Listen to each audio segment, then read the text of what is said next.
Okay, so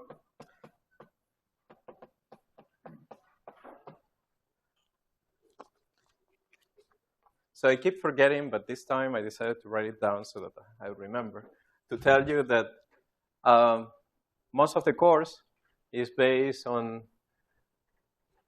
this book by Peskin and Schroeder, and on two sets of online notes. So you can find them online by John Preskill and David Tong. This is a course that Preskill taught on QFT. He has many other lecture notes on many other subjects, but we're going to follow the QFT course. And David Tong also taught QFT in part 3 in Cambridge. So you can also find the notes online, okay? So last time we spent, well, yesterday we spent most of the time quantizing the Klein-Gordon theory, and we found that this is the form of the fields, and that we could interpret A and A dagger as annihilation and creation operators, respectively, and they satisfy the standard commutation relations.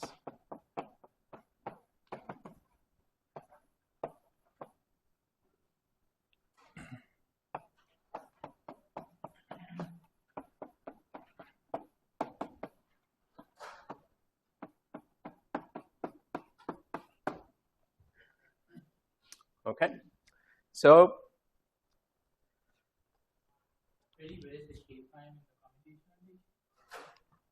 here, thank you. Okay, so yesterday we ended the lecture by worrying about causality.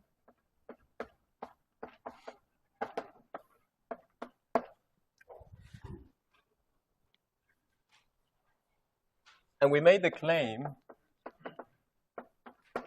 that perhaps any operators which are functions of our field phi should be observables. But for them to be observables,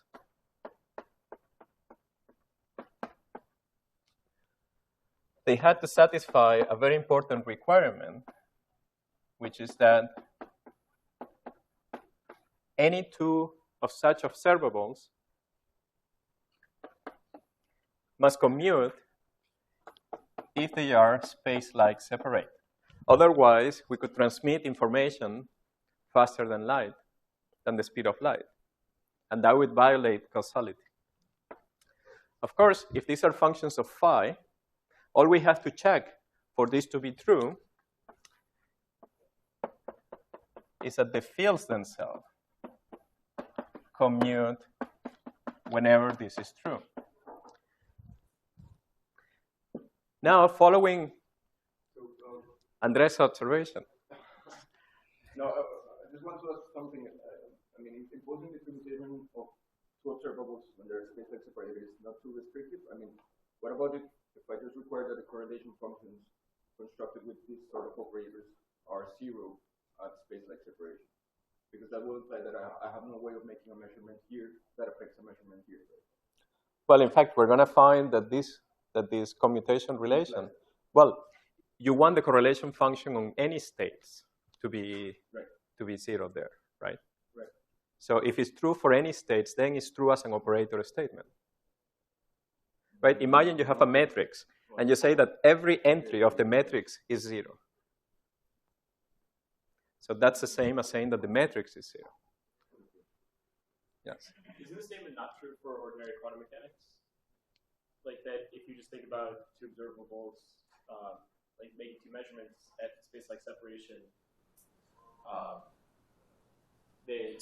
in regular quantum mechanics, there is no reason why you couldn't imagine doing that, right? There is no relativity that you have put in.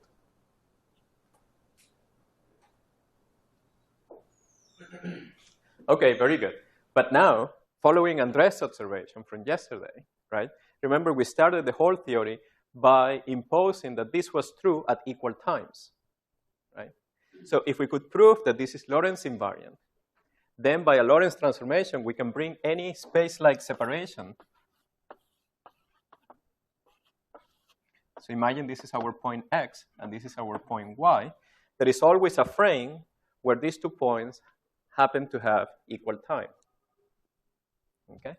So in principle, all we have to do is to show that this is Lorentz invariant, which is non-trivial because in the quantization process, we did something very violent to Lorentz invariance because we treated time and space in very different ways. In fact, time was something very important for us, while space was playing the role of just a parameter, or a set of parameters. Now, in order to do this, let's actually try to carry out this. Sometimes it's convenient to write this as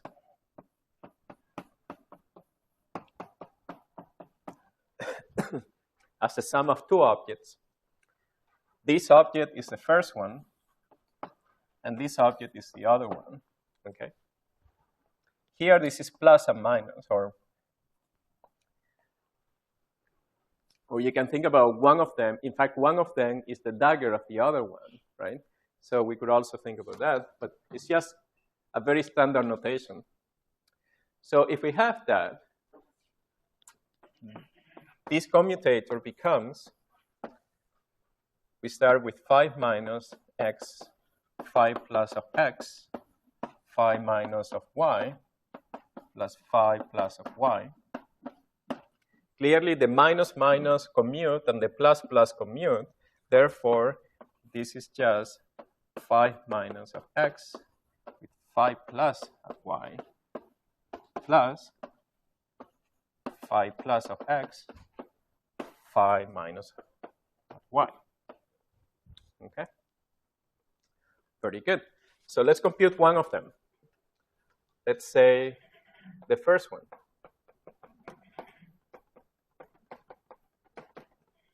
Well, let's use what the formula tells us. So we have for the first one, d3k over square root of 2 omega k. For the second one, let's use k prime.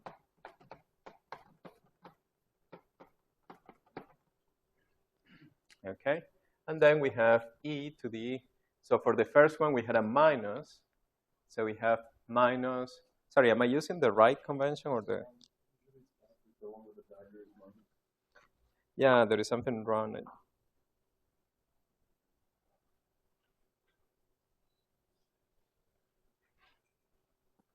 Well, this is just a convention, so it shouldn't matter.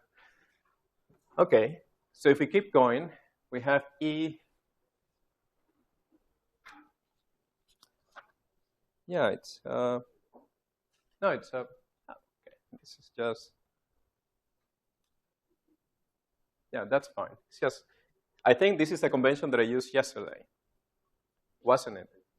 Okay, so it's a convention. So the important thing is that in the same set of lectures, you should never be inconsistent. But other than that, if you use the same convention, it doesn't matter. Okay, so we're going to have for phi minus, we have minus I k dot x. And coming from phi plus, we have plus I k prime of y. And now we have the commutator of ak with, this was with a dagger k prime. Okay. But this commutator is nothing but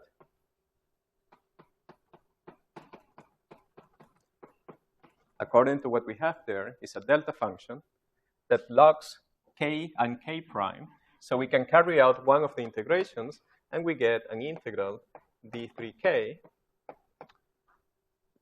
of e to the I. So if we do that, the k's, we can put k here, dot x minus y. And here we have 2 times wk. Okay. Now remember, we said that all we wanted to know was whether this thing was Lorentz invariant. Is this Lorentz invariant?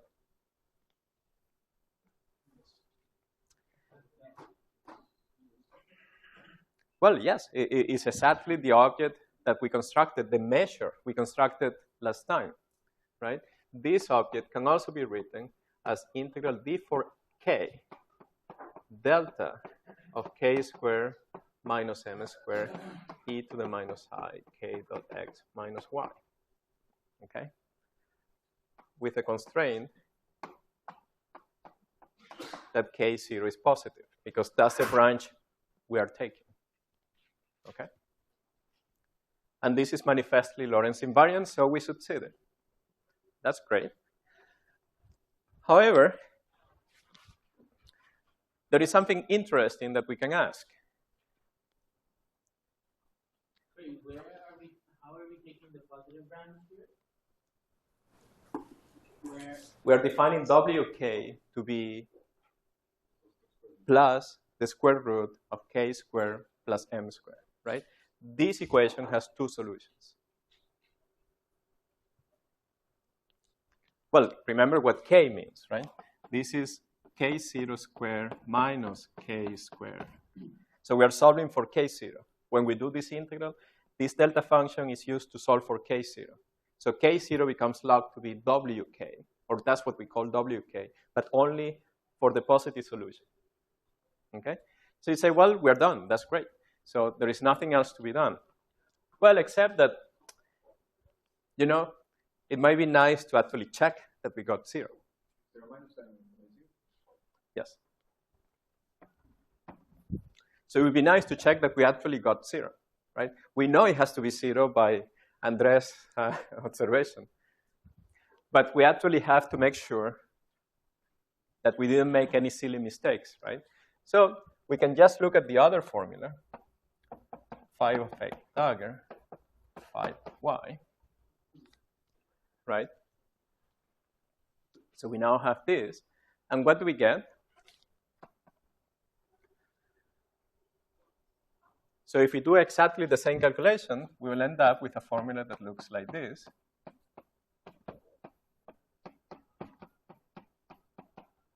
Now with y minus x.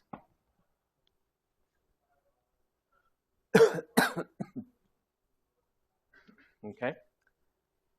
Now you see that if you change k by minus k, then you get exactly the same object, and we find a cancellation. Okay. So we found that this is 0 due to a cancellation of two contributions. Okay. Now, is there any physical meaning to these contributions? Well, they better don't have a physical meaning, right? Because we're not supposed to measure them. But is there any meaning that we can even heuristically attach to these guys?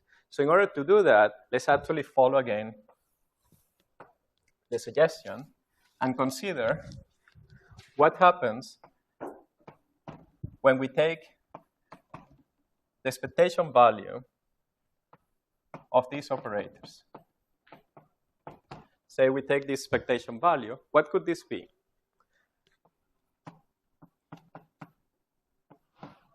What could the meaning of this be? Well, from our description that the states produced by AK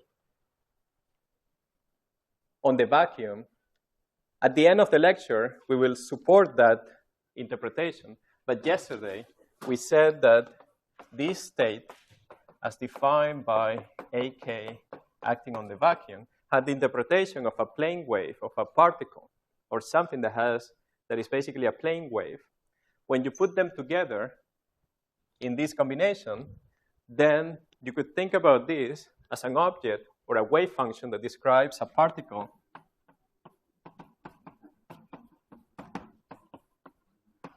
at point x. Therefore, this object could be understood as the amplitude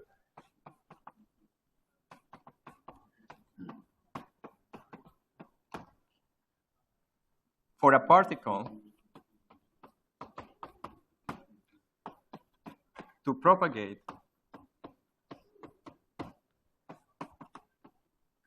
from x to y. Yes? Sorry, going back a little bit.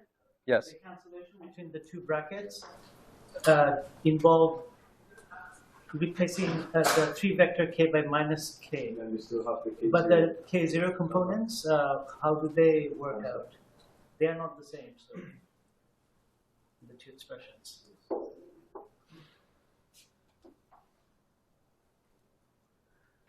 Well, we agree that this is Lorentz invariant, right?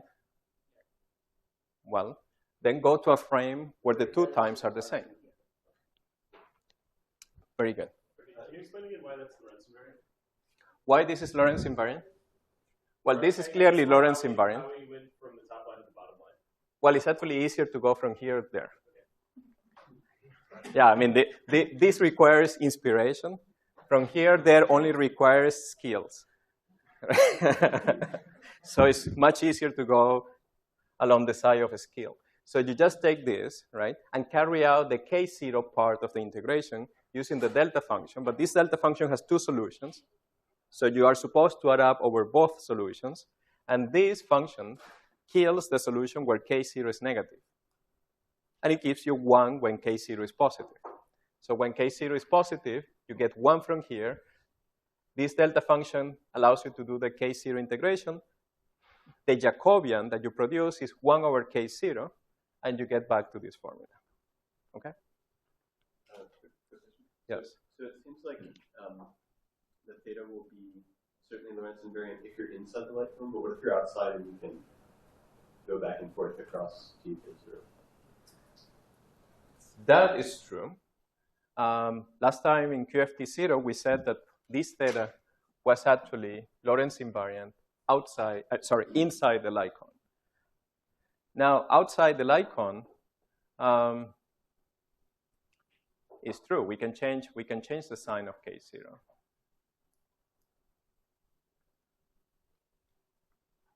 But remember, the light cones we're talking about are different light cones, right? For X and Y. For momentum and space, Okay. right? This is actually momentum. It's a momentum light cone. And here, when we talk about being outside the light cone, we literally mean outside the light cone in coordinate space. Yes? Particle points X. Yes. That sort of makes me nervous because Yeah, it should be. It should be. Yes. I mean, I'm not claiming I'm deriving this. I'm telling you this could have the interpretation of something that generates this field generates a particle at point X. This is not a mathematical statement. It's just some sort of trying to interpret what this could possibly mean. But now you would say, well, maybe this interpretation is a little bit funny, even because if I take that literally, I would take this literally, and this would mean that there is some. Well, first of all, is this 0 or not? What do you think? If the 2 points are space, the separation is space-like. Is it 0? So who thinks it's 0? Okay, so let's actually see what it is.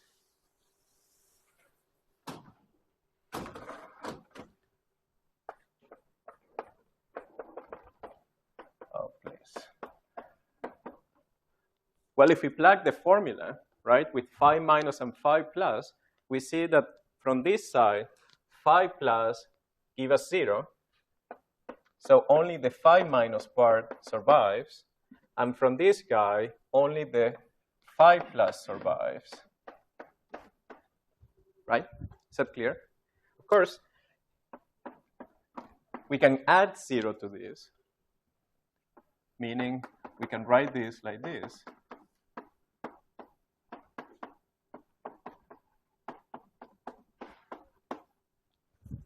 Right? This is 0 because this kills the vacuum and this kills it. This is a double 0. What did I do? Oh, yes, there is a minus. So this is definitely the same as this, but this was the commutator. Or is the commutator, which we just computed over there, and is given by a number times the identity operator. Right? This thing is that integral times the identity operator. So we get the integral we had over there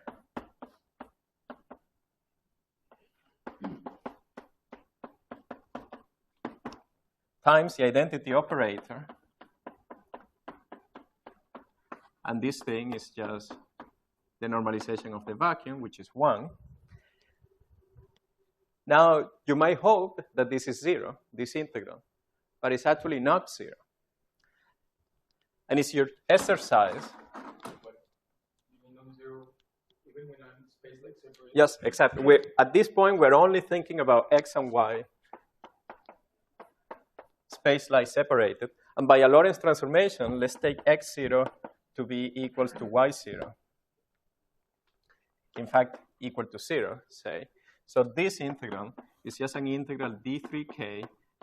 It's something that you can imagine. You can just sit down, and I hope you're imagining that very much, because you can imagine sitting down and doing it.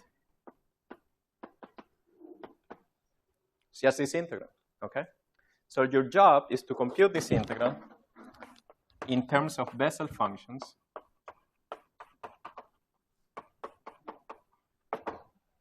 Okay? And then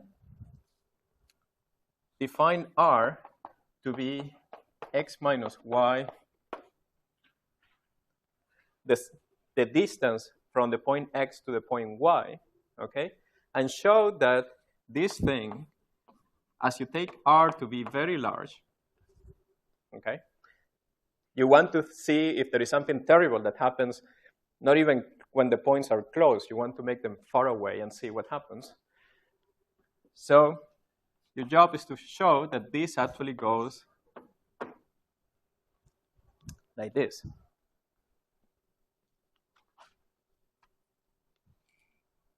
Yes? How did you get that last line? Well, why did the 4 vectors in the exponent become 3 vectors?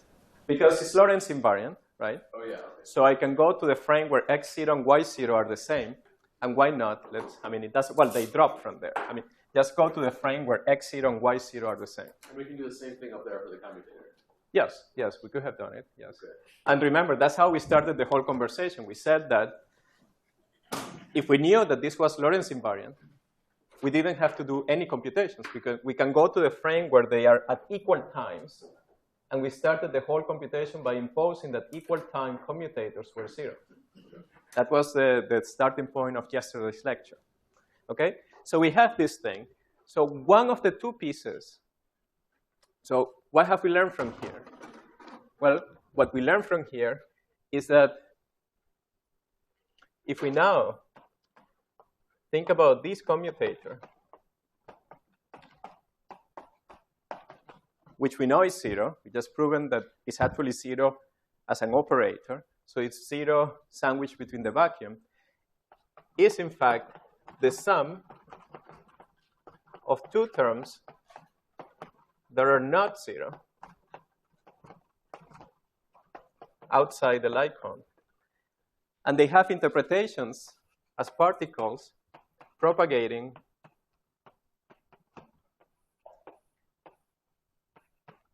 one of them has interpretation as a particle going from y to x, and this one has an interpretation of a particle going from x to y. Yes? So here, this kind of a correlation function, right? When you calculate it here for large particles, it is okay in space-like separations when you go outside, but it goes to 0, right? Whenever n is... No, it's actually not okay. It's anything that is not 0 is terrible. Okay. But okay, it's not completely insane, but it's not good. I can relax my condition and just say that if they are infinitely far away between both, then I expect that my correlation function goes to 0, which is this case, right? Yes, but you don't want an experiment that you do here and one that you do 3 meters or 3 kilometers from here to affect each other if they are done at equal times. So the thing here then becomes a little bit more like nasty if n is 0, right? If I consider a massless particle. Well, that's true. That's true. If you're considering a massless particle, then you can run into trouble. But not for this reason, because the only thing that is observable It's just are the fields themselves, and they commute. Okay, the cancellation is completely clean. It's absolute. It's just zero. Okay, but now the interesting part is that it's a cancellation. It seems to be the cancellation among two things. Wait, what? Can you repeat that part about massive particles? What was the? I mean, Andres is saying that this doesn't look as terrible as it seems. If the mass is very, very large, you would really have to go to very short distances to see any violation of causality, to actually see these particles propagating. But if the mass is zero, this integral seems to give you something that can violate causality at any distances. But I'm saying that it's not even in that case, because the only thing that is important is the commutator, which we have proven to be exactly zero. And it's zero due to a cancellation of two effects. Okay? Now, these two effects, in this case, we are not so dramatically shocked by what this means, because we haven't done this complex scalar case. But trust me, you will. And when you do, you're going to see that this cancellation happens because you have a particle propagating from one point to the other point, and is canceling something that looks like the complex conjugate of that particle. And that object is going to be called an antiparticle. So causality is a consequence of having, for each particle, you must have something that is called an antiparticle, where the antiparticle is defined as something that has exactly the opposite quantum numbers as the particle that you have. Of course, our scalar field is a boring field, it's a real field, so it doesn't have any extra quantum numbers, so it's its own antiparticle. So it had no choice but to cancel among themselves. Okay? So we didn't see something striking happening, but I'm telling you, you will see something striking. Yes? I'm still not sure how this doesn't violate causality. Because if you just have a huge number of particles at x, isn't this saying there's a finite chance probability of one of them tunneling to y? But if there's no particles at y, I don't see what can tunnel back to cancel. So what I'm trying to say there is that what you can measure, so that's how we started, by saying that the observables are these quantities, these operators, okay? So you could try to measure an operator here by computing some correlation function there, and another one by measuring here. Somebody agrees with you to compute something here, to measure something here. But since the two operators that you are computing or that you are measuring commute, there is no way that they can affect each other, okay? All I'm saying is that from the mathematical description and the interpretation we're giving to these objects, the cancellation seems to happen due to this effect, okay? Is that effect real? Is that something that actually happens? Well, I'll leave it up to you to think about it, okay? I'm just pointing out something amusing, okay?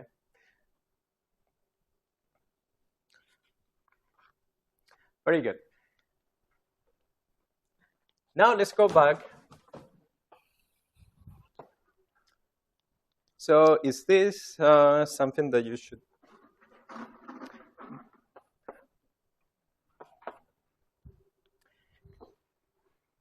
This is one of the quotation mark exercises. If you want to do it, do it. If you don't want, if you just trust people who has done it, then it's fine, okay?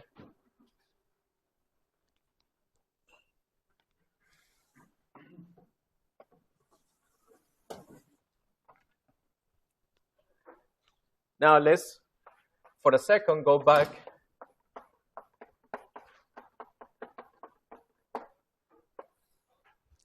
Just for a second, just to remember something we did there and see how it connects to what we're doing here. QFT0, we learned from unitarity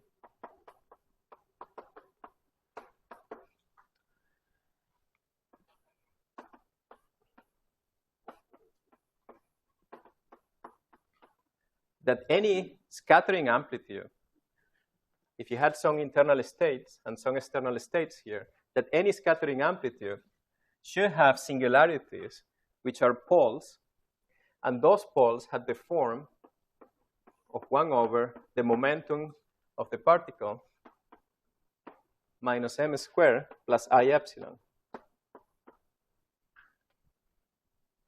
You remember we got that in QFT0. That was one of the main outputs of imposing unitarity.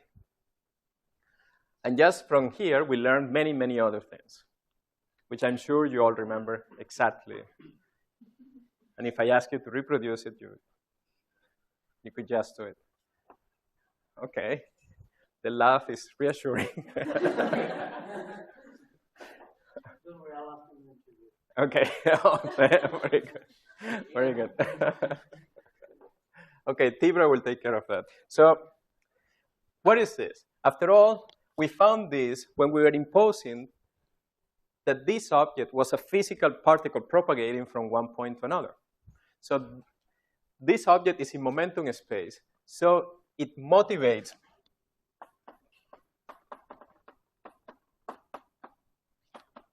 to think that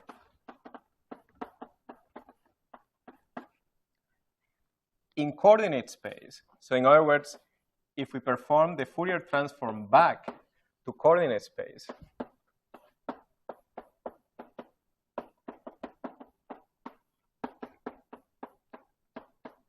this object could have a nice meaning. Okay? So that's the end of going back to QFT0.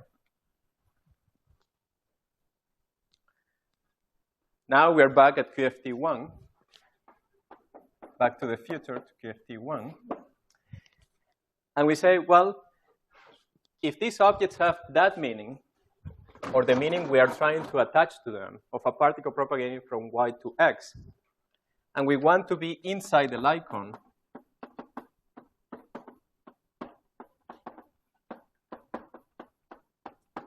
okay, so now we have our point x and our point y there. We would like to have an object that has the following meaning. We would like to describe the propagation of a particle that goes from x to y, okay, if x happens before y, okay? And we would like the same object to describe a particle that moves from y to x if y happens before x, okay? So if this is the case, meaning if y0 minus x0 is positive, okay, we would like this to describe a particle that goes from x to y.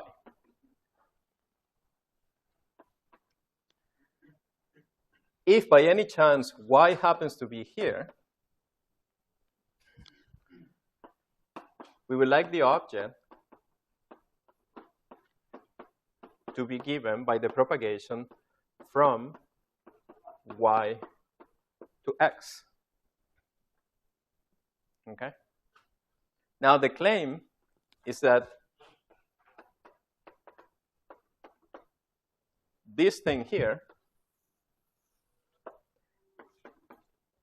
well, it's a claim, so it's not a definition, is nothing but the object we found from unitarity.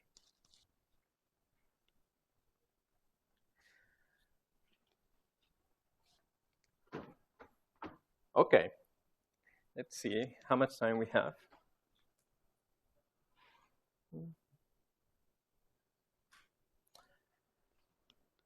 Okay, we could try to actually prove it. What do you think? Let's do it. Yes, of course, let's do it. You're not the one here in the Why not? We're all excited. Let's fire up. Okay, let's try. So this is a time for one of these jokes.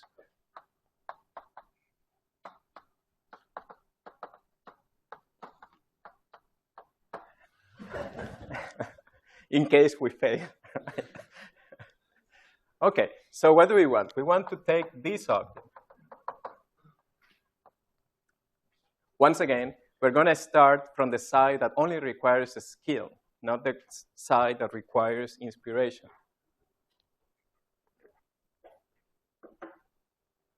That we leave to Feynman.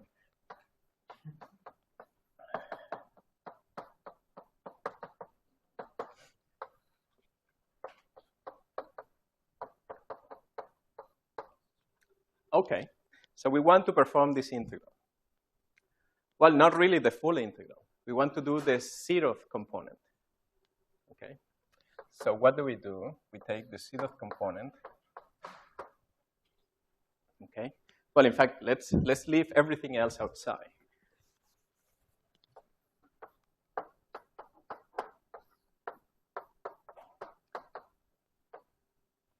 So it's an integral from minus infinity to infinity of k0, and we have e to the minus I k0 x0 minus y0.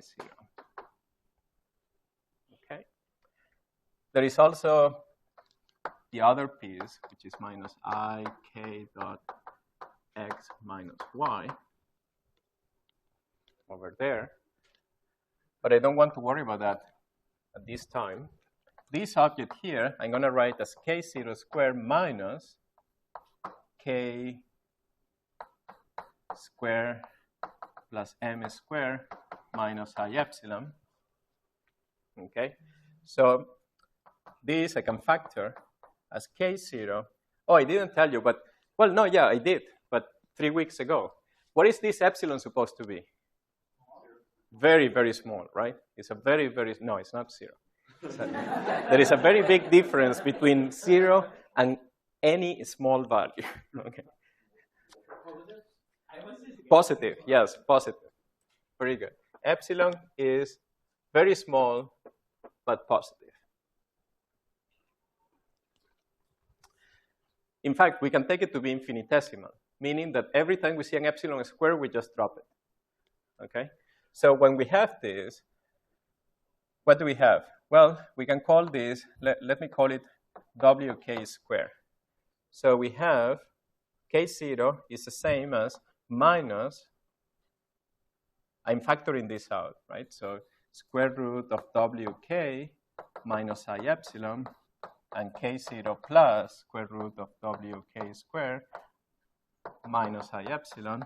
So this thing will give us k minus wk squared. This thing will give us something like plus I epsilon. When you have an infinitesimal, if the 2 times the infinitesimal is an infinitesimal, or a half the infinitesimal is an infinitesimal, so no worries about that. We have k0 plus wk, and then we have minus I epsilon. Okay? We just plug this in here. What have you done in this step? Oh, yes. In which step? Sorry? So you factored this expression and then how? Oh, I just expanded. This is an infinitesimal object, right? Okay. So I'm just Taylor expanding and saying that an infinitesimal times anything is an infinitesimal. So I'm just calling it epsilon, not caring about any factors. Is that correct?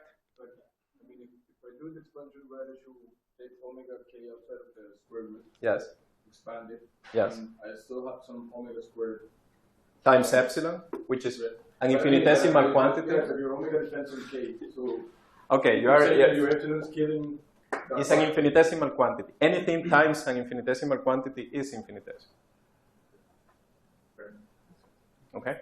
So I should call it epsilon tilde, but I'm not going to bother to call it epsilon tilde, right? It's a new infinitesimal, but I'm not going to bother to actually make the distinction. If you want, in your notebooks, you can from now on, keep writing epsilon tilde, which is whatever you get by doing this expansion. So we have I epsilon, k0 plus minus I epsilon. Okay? So what is this integral?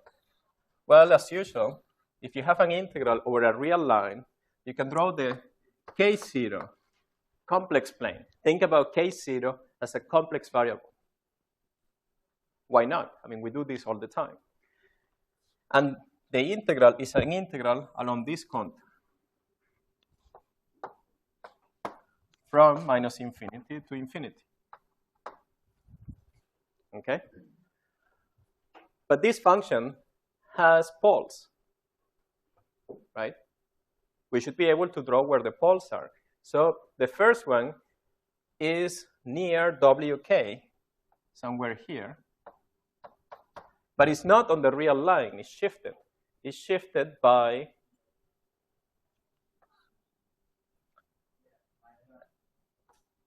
so this is the actual location of the pole, right? In this case, we got here, and we shifted here, okay? Now, of course, whenever we see an integral like this, we're very tempted to just use a contour deformation argument and try to evaluate the integral using the poles, okay? But here, this is our integral from minus infinity to infinity, and in order to be able to use these poles, we will have to close up this contour either by going around infinity on the upper half plane or by going around infinity on the lower half plane, okay? Of course,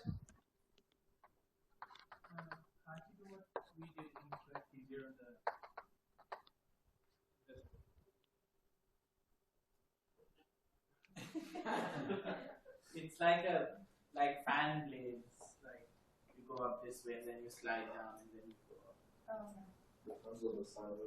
yeah, it all depends on the function, but in this case, the natural thing to try first, I mean, in complex analysis, the first thing you try is to close around infinity. If that doesn't work either on the upper half or the lower half, then you try fancier contours, right? But this is the first thing you would try, okay? So now let's look. That's one option, and this is the other option, right?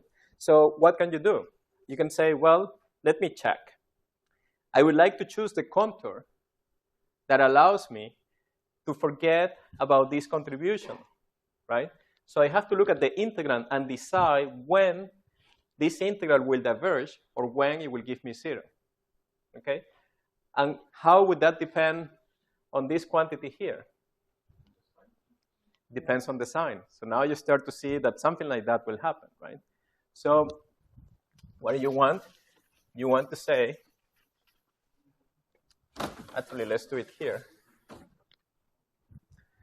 We say, well, let's write K0 as R, which is a large parameter, real parameter, e to the I theta, right? So theta, let's try to go from 0 to pi to define this semicircle, okay, that contour. And if this is the case, well, then this is R cosine theta plus I sine theta. And then the exponent will have e to the minus I k0 times x0 minus y0. And therefore, we get e to the minus. So the only relevant part is the real part, right? So I'm going to forget about this one, and I'm going to keep this. This is I with I is minus, and I have a plus, so it's plus R x minus y0 times sine of theta. But sine of theta in this region is positive, so this is a positive number. And now you see that if x0 minus y0 happens to be negative, when I take R to infinity, this contribution will not be there, okay? So if x0 minus y0 is less than 0, my semicircle on the upper half, this integral vanishes as R goes to infinity. And therefore, I can just add 0, close my contour, and then use a contour deformation. Now this is my contour deformation, my full contour. I deform it and only pick up the pole here. When I carry out the integration over the pole there, I get one of these two factors. But that computation was only true when x0 minus y0 was less than 0, okay? if x0 minus y0 is greater than 0, this integration actually diverges. So we cannot possibly use it. We have to use the other one because sine will pick up a different sign. The difference in pronunciation between the two things is a second order effect in my case. So,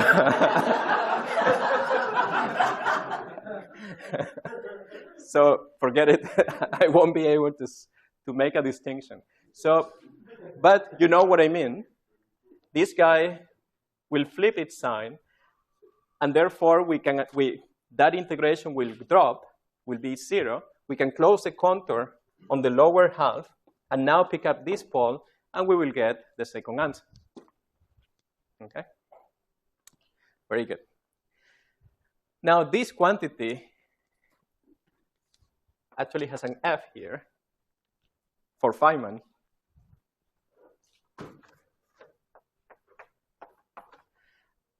And it has, writing it like this is too long, so people invented a notation for this.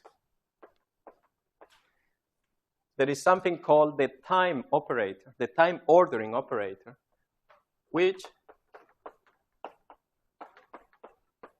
whose definition is exactly this.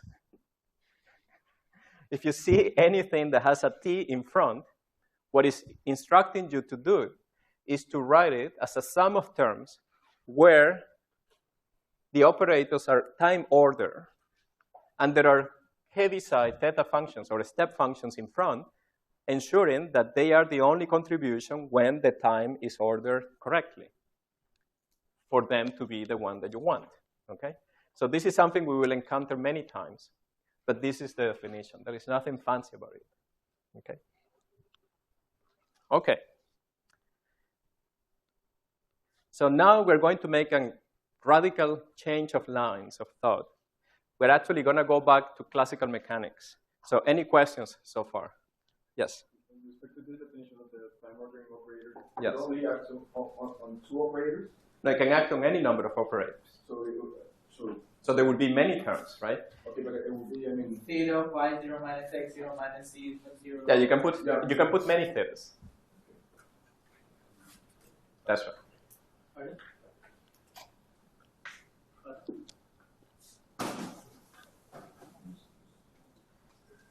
Question? So you could two combinations of x, y.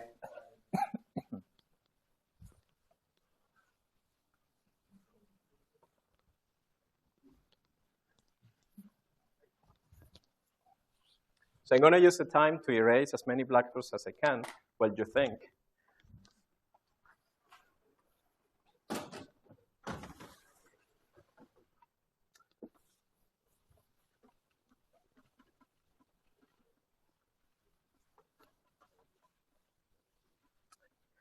And needless to say, this Feynman propagator will make an appearance many times in the rest of the course. What's the Feynman propagator? I said that, well, I should have written it. The F is not for Freddy. I said it. I said it was for Feynman. So this combination, or this, is called the Feynman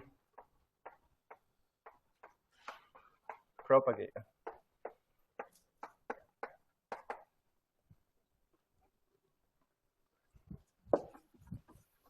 Does this give us a physical reason why we should propose an amplitude of part of propagating from point x to point y? Is it just we're motivated to get to 0? Well, it was. I guess another way. Most times people would just say, well, this is something important, but you see that the way I'm motivating it, it was because it came from unitarity. So it seems to be the object that will ensure unitarity and unitary evolution of your system, okay? So that's part of the reason we did QFT0, just for this very moment. Was there a physical reason? I first remember it from QFT0. Was there a physical reason why we came up with that object? Or Yes, it was unitarity. We took S, the S matrix, the S operator. We said it had to be unitary. We wrote S as the identity minus I times the transition operator T, and we imposed unitarity and checked that T had to satisfy some property. And we said that property, we could study it by separating or by introducing a complete set of states in the one particle sector, in the two particle sector, three particle sector, and so on. Of course, we only studied the one particle sector, but you guys were supposed to go on and try this two particle sector, and you all did, I'm sure.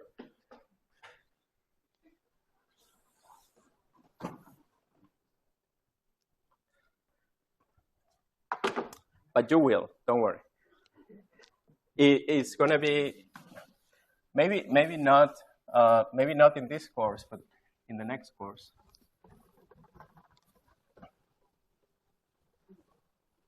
So Tibra might know. In which? Well, no, I shouldn't ask because the answer might be this course. Okay, so we're ready.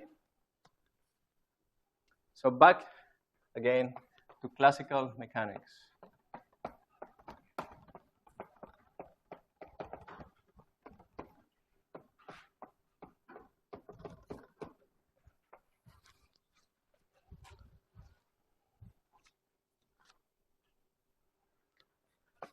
So what did we have there? We had our Lagrangian,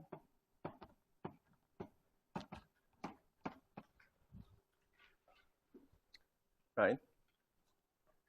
And we consider variations of this Lagrangian. So this Lagrangian is a functional. Well, actually, the Lagrangian is not a functional. The Lagrangian depends on these functions. It's the action. The action is a functional because it's something that maps functions into the real numbers. The Lagrangian depends on the functions, and it gives us a function, okay? So it's not a functional, but these Q's... If the Lagrangian is not a functional, then how can you take the functional derivative of the Lagrangian? Well, that's the point. I'm not taking the... I mean, of course, you can take the functional derivative, as we did, right? Yeah, but actually, we took the functional derivative of a single function. You remember? That was the first. That was the first thing we did. We took the functional derivative of a single function. Okay, I thought of that more as a partial derivative. Well, it's called a functional derivative because this parameter is continuous. Okay? And the answer you get is a delta function. So it's a distribution. It's not a Kronecker delta. Okay.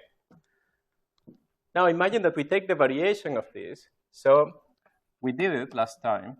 We said the variation of this is this.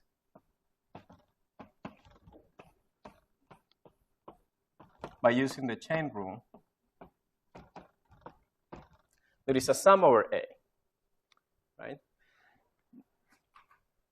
Now, the principle of least action, or the action principle, tells us that we should look at places where the action is stationary, right?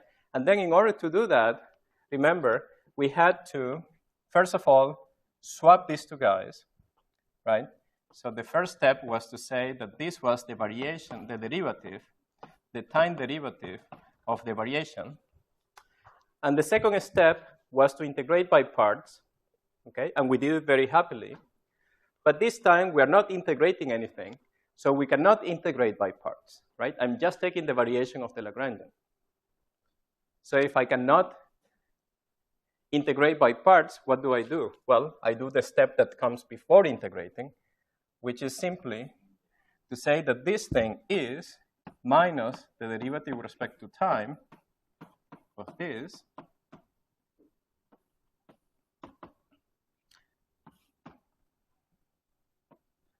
plus this object.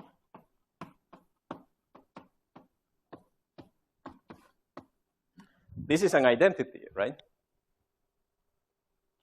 So you're looking suspicious. What I'm doing is that if you take this guy and you act with this derivative, you can take a derivative on this guy and not act on this, but that cancels this term because this one has a minus sign, and then this guy can act on this, which gives me back what I had from the beginning, okay? All this is just to reproduce the old formula that we wrote down last time.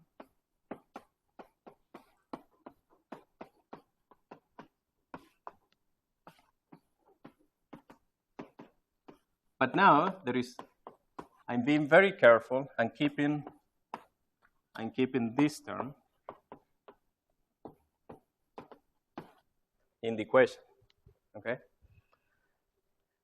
Now there is something interesting that I cannot resist to mention, which is that imagine that our Lagrangian didn't depend on time. It didn't have time derivatives. Sorry, it didn't have any time derivatives. So this would be the whole equations. And imagine that the Lagrangian was some polynomial in Q.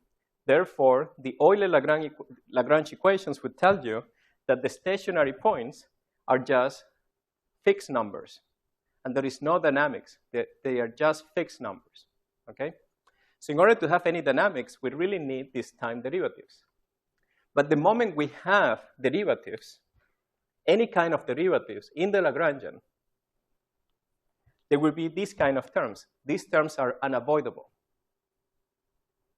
You see why? You see that it was the fact that we had these derivatives that when we take the variations will force us to necessarily produce these terms, okay? So they are necessarily there. Can you repeat that? The thing is... I really meant to say anything very, very important. All I wanted to say was that these terms are necessarily there, which is obvious from what we're doing. Okay?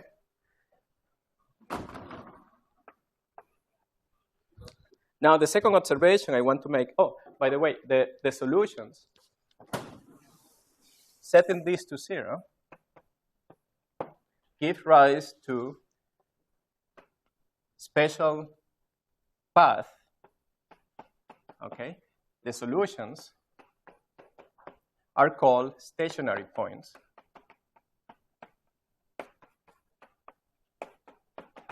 Why are called stationary points? That's a weird name.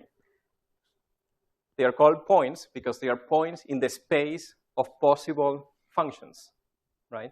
So if you imagine a big space where each point corresponds to a function, the solutions to this equation are points in that space, and they are called the stationary points of this Lagrangian, or sorry, of the action constructed from this Lagrangian, okay? It's not supposed to, okay. Just stay there. Good. Okay. Now, let's imagine that we have, say, in T, and our space of coordinates Q. Say we have some T1 and some T2 time, right? And we have some path, any path, that goes from here to there. So this we would call Q of T is a function, okay, that describes some configuration here and some configuration here and how it moves in time, okay? Now I'm going to take this guy to be any path or any function, okay? Not necessarily a stationary point, okay? It's any function. Now imagine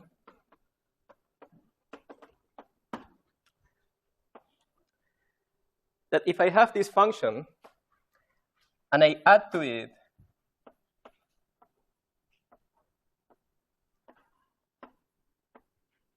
a little bit, I mean, it could actually go down, but since I only have one color, it's going to be up all the time. Are there more colors?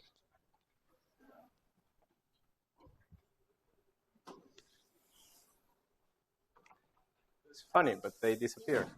There were yesterday. But it doesn't matter. We can always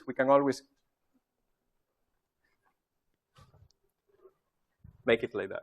Okay, so imagine there is, yes. Oh, that's great. Thanks. Now we know what happens to the color chalks. Okay, but it's too late to draw it going down. So we have this other path. Let's call this one Q prime of t.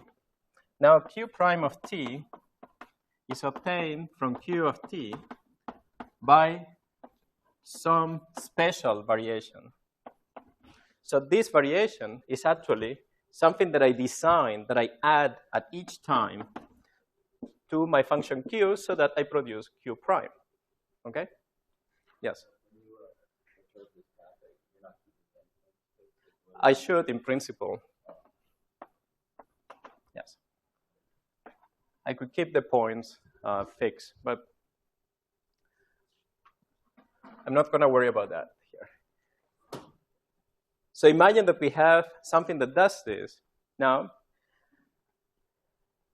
imagine that there exists one variation, so I'm going to call it hat, that does something very, very special, okay?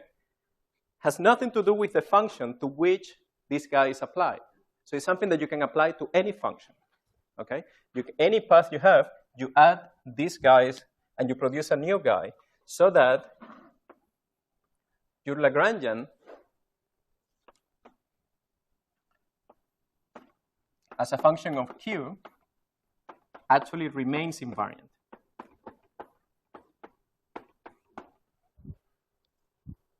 Okay? Imagine that there exists a variation such that the Lagrangian is invariant.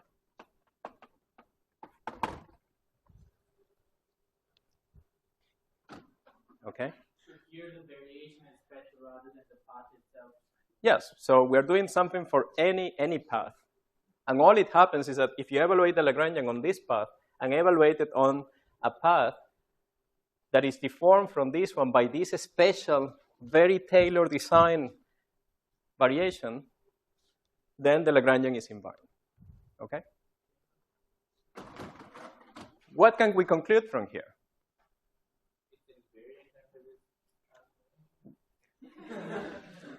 That is one logical, yes. That is definitely a logical conclusion, yes. But I mean from the things that we have on the board, right? So if we combine 1 and 2,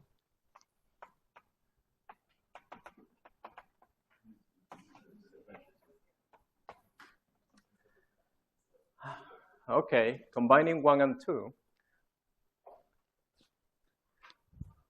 we see that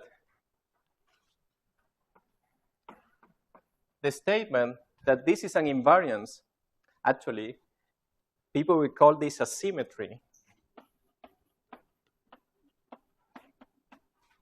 A symmetry of the Lagrangian is a statement that this variation will be 0, the special variation, right? But if this variation is 0, well, I can apply it to the variation that I had over there, right? And then I'll find that, of course, this calculation that I did there was for any variation. So I'll have this,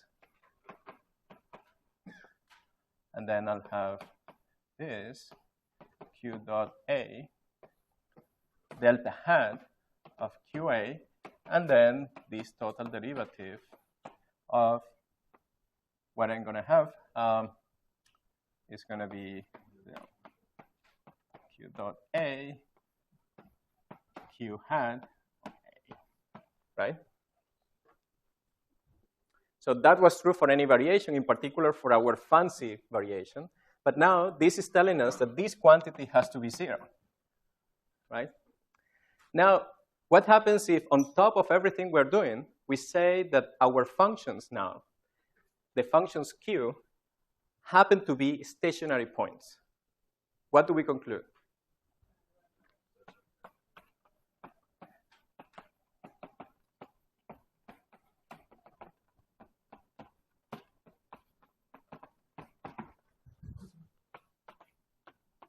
Then this is 0. So we conclude that this has to be 0.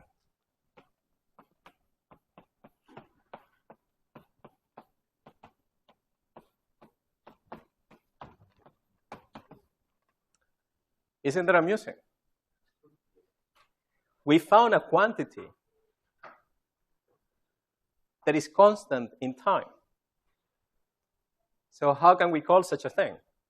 Well, it should be called a conserved quantity. Following, following your logic, this should be called a conserved quantity.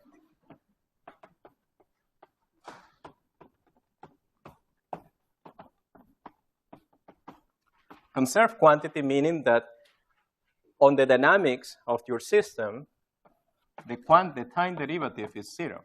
So once you fix this at some time, then it's going to remain the same at any later times. Yes?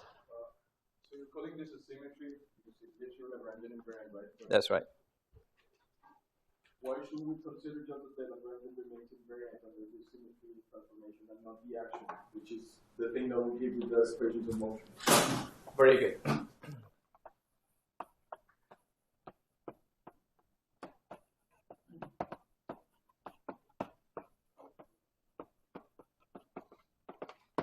We're going to generalize this soon enough.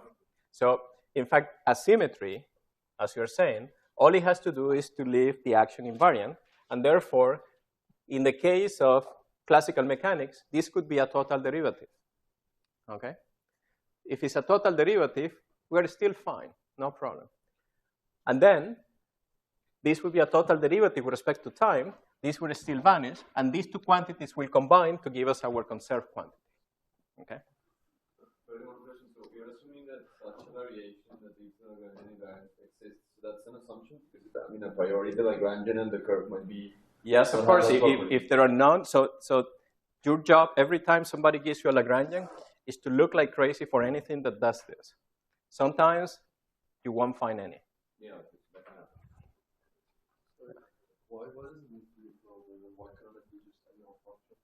Sorry, why does he have to? Why doesn't the change in why can't it be just a no function? Then like, Well, I mean, how much you equal that thing if I know that thing? no, of course, this is going to be equal to this for any function. Yes. So of course. But then it means that this quantity is not conserved in time. I mean, first of all, for any function, this quantity is not conserved. It's not going to be conserved in time. It's going to be equal to this. But we don't really care about them, at least not in classical mechanics, the ones that don't satisfy this, right? So we only are interested in the ones that satisfy this equal to 0. And for those, this object happens to be conserved in time. What I'm asking is why does delta L have to be 0? Yeah, it doesn't have to be 0. It could be, all it has to be is a total derivative in time of something, which you can call f. Because as Andres said, all we need is the variation to leave the action invariant. And a total derivative will not affect the action. And then when we put it here, the full statement would be that this minus f is the conserved quantity. Okay? So if you include this, you will have to put it in here. And that will be the conserved quantity. But we're going to do it for classical field theory.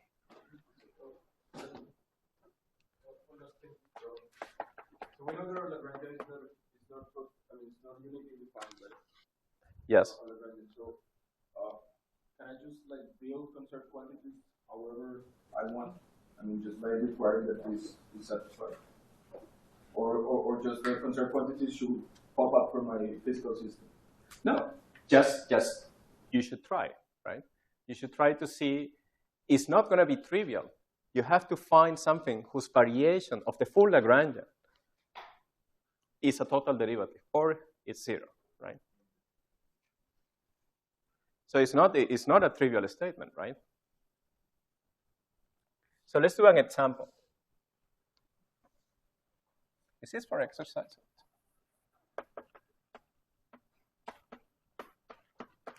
So take this Lagrangian. It's a Lagrangian where our coordinates are x and y, okay? And our Lagrangian is x dot squared plus y dot squared minus some constant x squared plus y squared.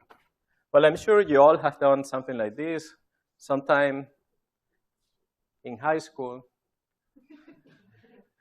If you went to a good high school.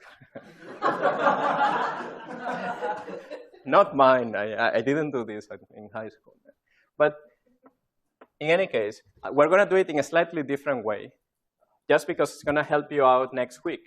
So we're going to do it by introducing different coordinates. We're going to do it by introducing z and z star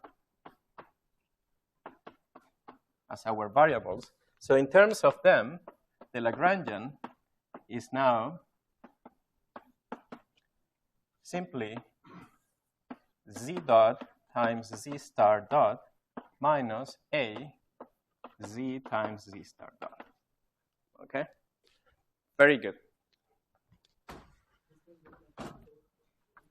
The stationary points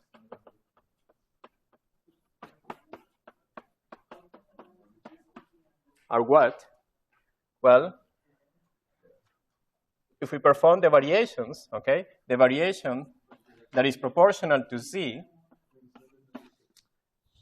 so you don't like complex variables? Or? No. Because this is a function of both z and z star, so this would be non-analytic. Well, something non-analytic is something real. And I have to tell you that this was a real object. Pardon? This was a real object. Yeah. Yes. So it's not surprised that we didn't get something analytic. Right? So let me give you an example. I'll give you an example. Take the function x, f of x equals to x, right? Is this function analytic? Exactly. Do we worry that this function is not analytic? Well, it depends on the purpose, but I wouldn't worry so much, right? In fact, you live all your life doing things like this, and you didn't worry that there wasn't any complex structure behind, right? Well, so let's take the variation with respect to z. So what do we get? We get something that looks like z dot dot star minus a z star. And the variation with respect to z star will give us minus z dot dot minus a z. So those are the equations. The stationary points are points where this is true.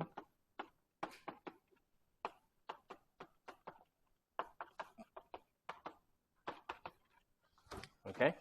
Now, I told you, right, and you all, I'm sure, were trying, that every time somebody gives you a Lagrangian, you should try like crazy to find symmetries of the Lagrangian. Did you find already one symmetry of this Lagrangian? Exactly, by a phase transformation. Where is the... They are all up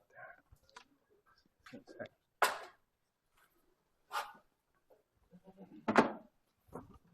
So they are all, this thing is invariant under a phase transformation.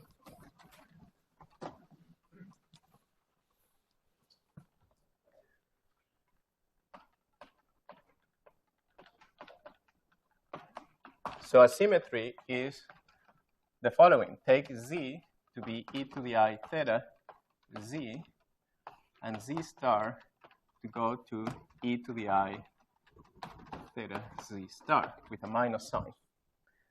This is a transformation that leaves the Lagrangian invariant. Now, this is actually, these symmetry transformations, we can apply several of them, and they actually form a group, okay?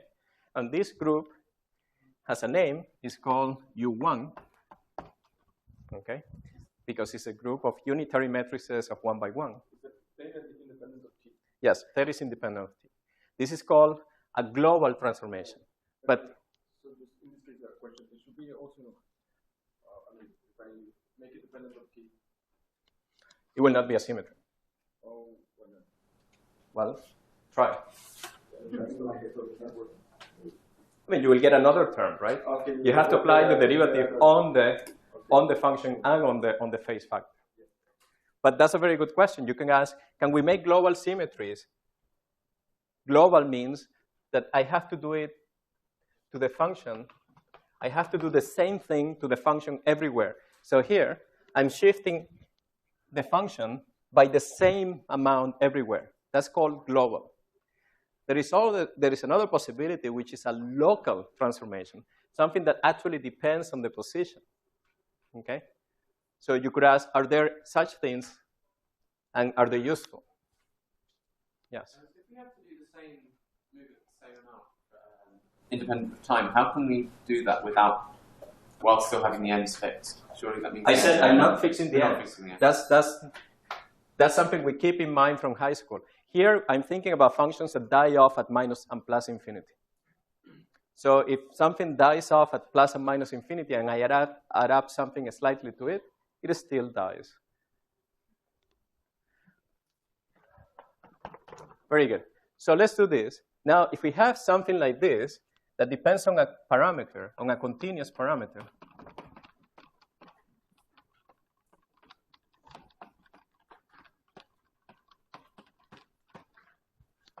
in this case theta, we can take it to be infinitesimal.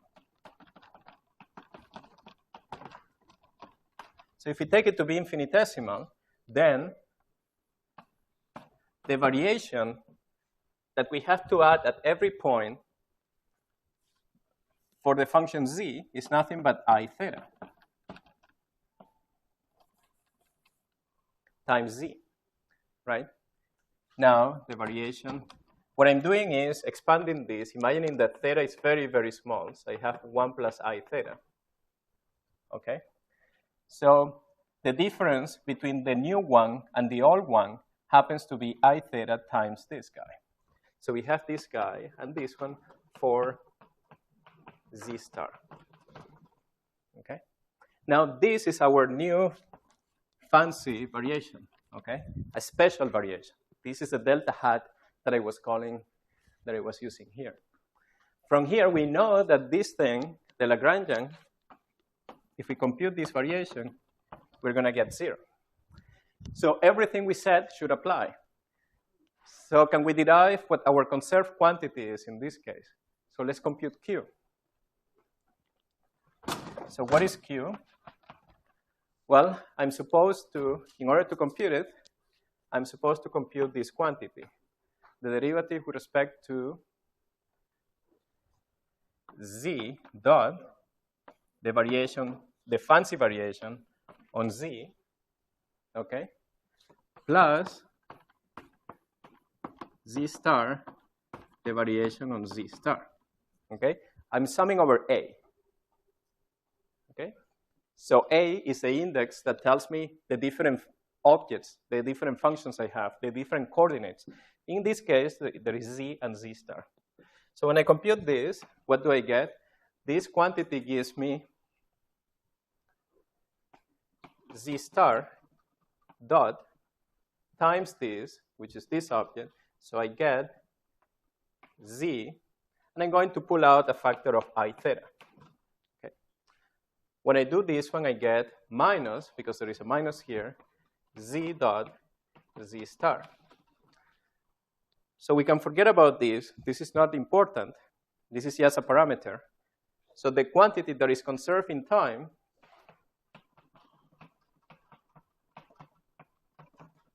is this. Okay?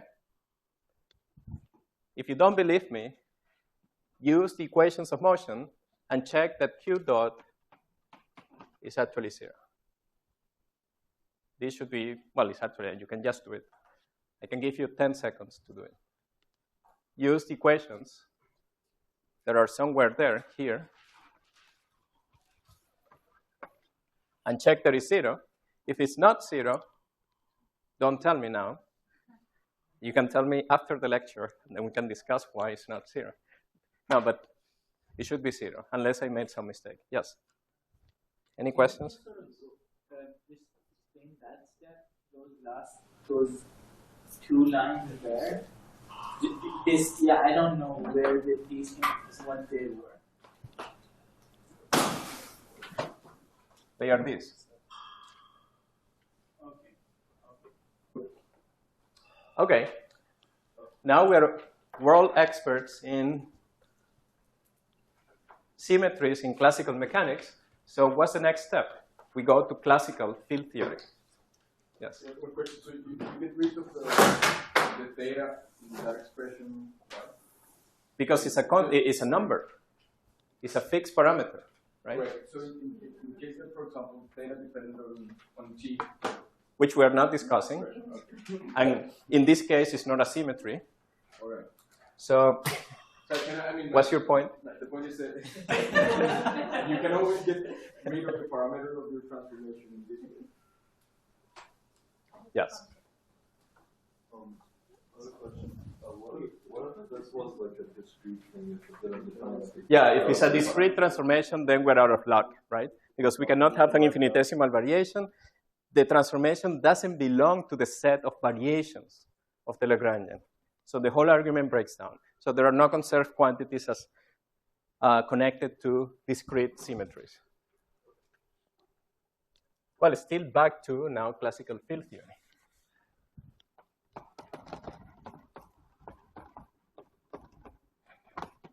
Sorry, did you say that there are no conserved quantities with discrete symmetries? Associated to discrete symmetries. Well, in fact, so we just realized something very important, which is what we're saying, right? That every time there is a continuous symmetry, a continuous global symmetry, there is a conserved quantity. That statement is actually not quite true. And remind me, if I didn't tell you why it's not quite true, remind me that it shouldn't be true in general. So remind me at some point, if I didn't say it.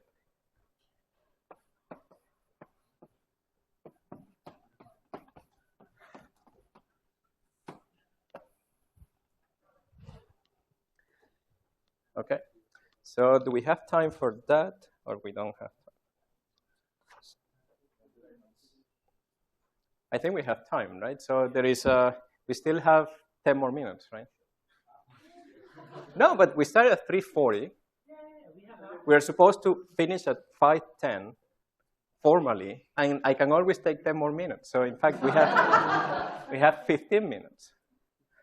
So what does the theorem says? Well, I'm not going to tell you what the theorem says right now. Let's actually work it out from the Lagrangian. So now we have a Lagrangian density.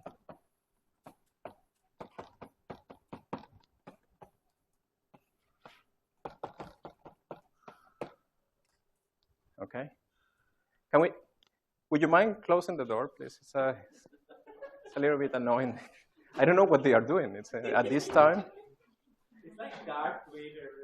Yeah, that's the.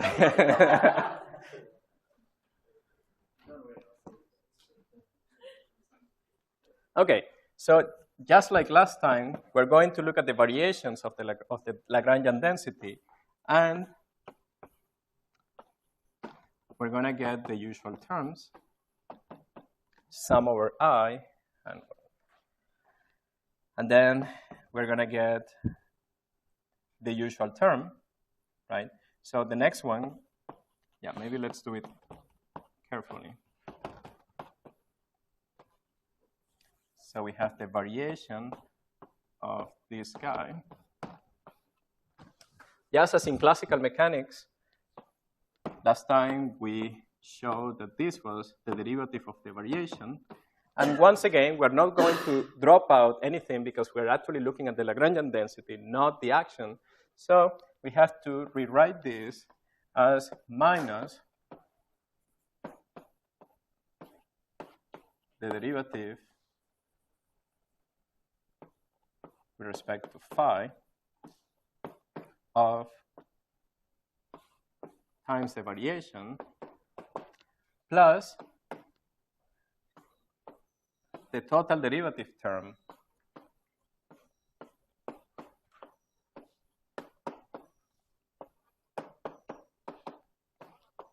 okay? Yeah, there is a conspiracy somehow.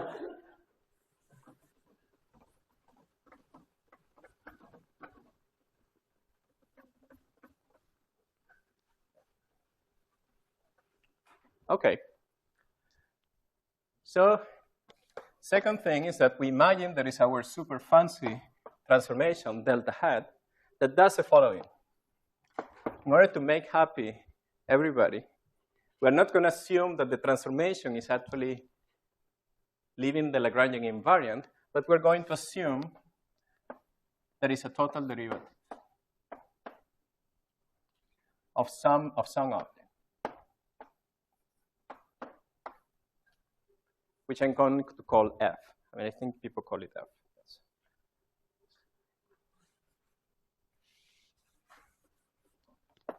Okay, so delta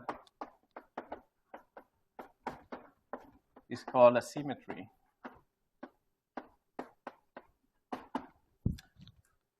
If this happens, because the action doesn't change. Once again, this thing depends on the field. Not on the derivatives? It could depend on the derivatives, yes.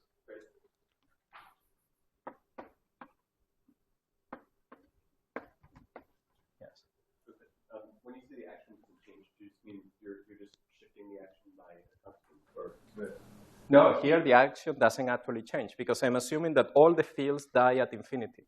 So when we have an integral d for x of something that is a total derivative or a divergence, we can use Stokes' theorem and rewrite this as an integral over a boundary term, which happens to be at infinity. And I'm assuming that all these fields die fast enough at infinity so that there is nothing there. Yes. More for the first lecture, but it's relevant. When we write out the Lagrangian, we write it as a function of q and q dot. But in the Lagrangian formalism, we really specify the endpoints. So q dots are sort of, aren't they redundant in that case? I mean, q dots depend on q. Well, once again, we are not fixing any points, right? I mean, it's probably, yeah. So, as I said, once again, we're imagining, we're doing everything from minus infinity to infinity, and our fields or our functions die at infinity. Fast enough so that we don't worry about boundary terms. Okay? So now we have this. Applying the same idea, combining 1 and 2 together, then implies that this thing has to be equal. So at the stationary points,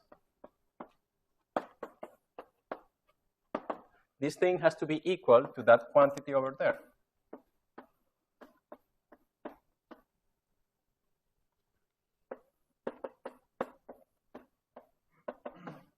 Okay?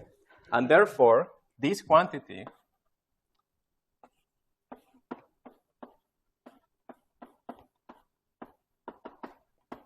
just as before,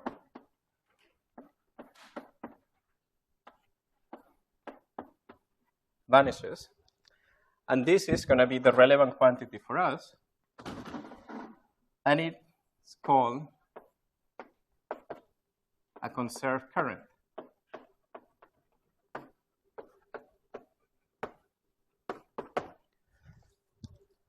Well, it's a current because it's actually a vector. Yes. So we're defining that conserved current in terms of being the divergent list, right?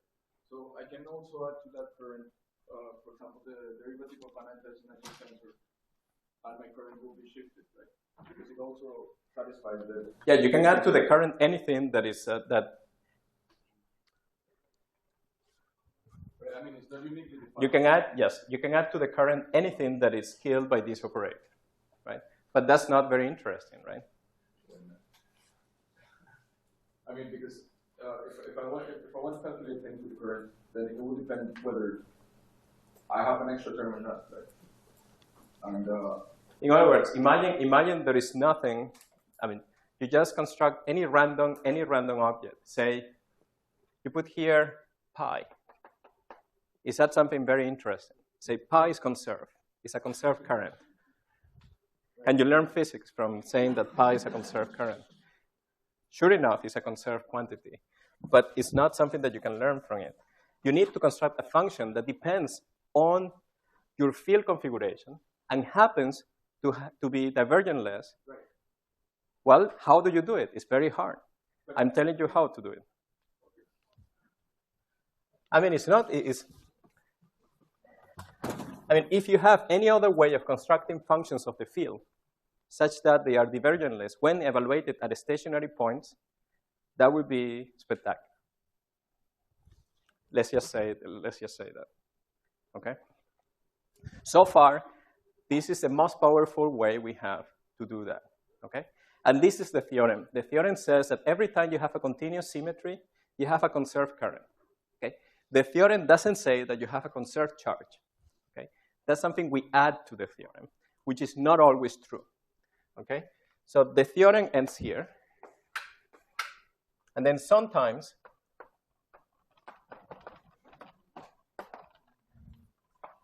that it sees a conserved charge.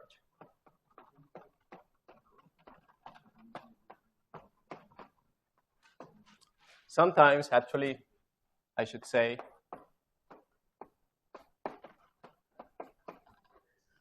most of the times, that it sees a conserved current. Why is that? Well, if you take the zeroth component of the conserved current, okay, and you integrate over space,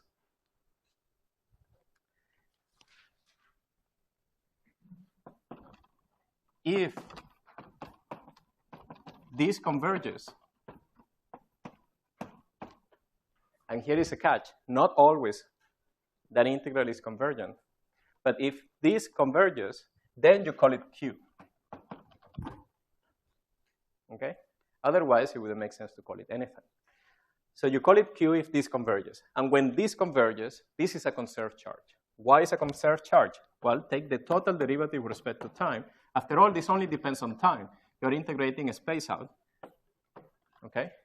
Take the derivative with respect to time. When you put it inside this, is a partial derivative of the object, but this was a conserved current, so this is minus the integral d3x.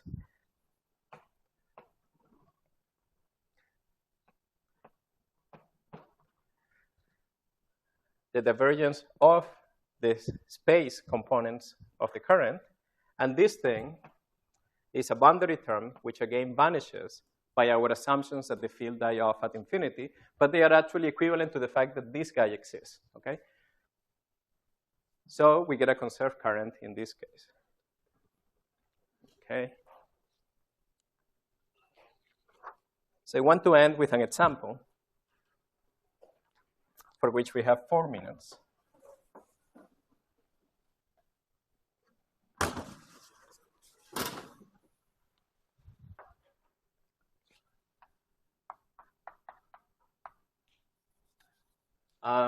No, maybe not. Yeah, this is something that has to be done in more than 4 minutes. Yeah, I don't think we can. Yeah, so let's stop here. Let's do the example tomorrow. Yes? So previously, when you wrote down the Feynman propagator, you wanted it from Q to 0. Yes. Where the quantum field theory presumably was not interactive. Whereas the quantum field theory that we were considering today didn't have any interaction term. So the two M's, could they be the same M or? Oh, the M's. Right. Or well, it depends.